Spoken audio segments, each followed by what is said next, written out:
Il est très important d'aller voter le 16 novembre pour les élections au conseil d'administration parce que c'est un droit. C'est un droit que la loi accorde à tous les salariés et il serait dommage qu'ils ne l'exercent pas, d'autant que beaucoup de patrons, de députés ici ou là disent qu'il faudrait écarter les salariés des conseils d'administration. Il n'est pas normal d'entendre de pareilles choses. Il ne faut pas laisser les actionnaires dans un conseil d'administration qui serait leur chasse gardée. Donc c'est un droit qu'il faut exercer. C'est un droit, mais c'est aussi une nécessité. Parce que, comme vous le savez, la Poste a changé de statut depuis le mois de mars, c'est une société anonyme, et on voit depuis un certain nombre de jours les nouveaux actionnaires de la Poste, et notamment la Caisse des dépôts et consignations, des nouveaux actionnaires qui disent clairement qu'ils veulent prendre le pouvoir dans la Poste. La Caisse des dépôts dit « Nous voulons un droit de veto, nous pouvons imposer nos décisions ».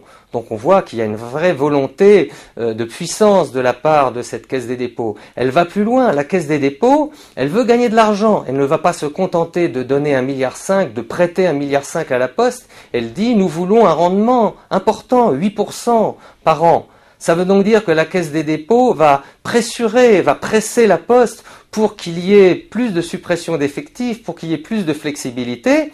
Et on le sait déjà, le directeur général de la Caisse des dépôts, M. de Romanet, a dit qu'il fallait remettre en cause un certain nombre d'engagements sociaux de la Poste.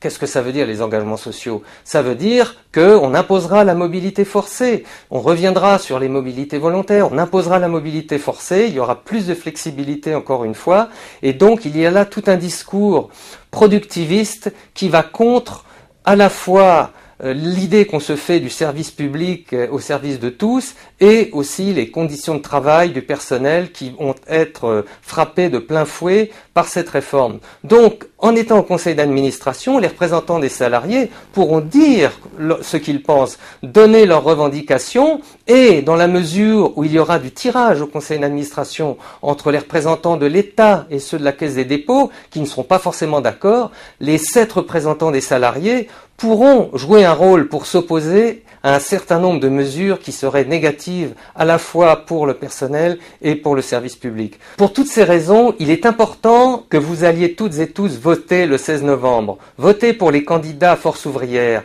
Force ouvrière qui a été à la tête du combat contre la privatisation de la Poste.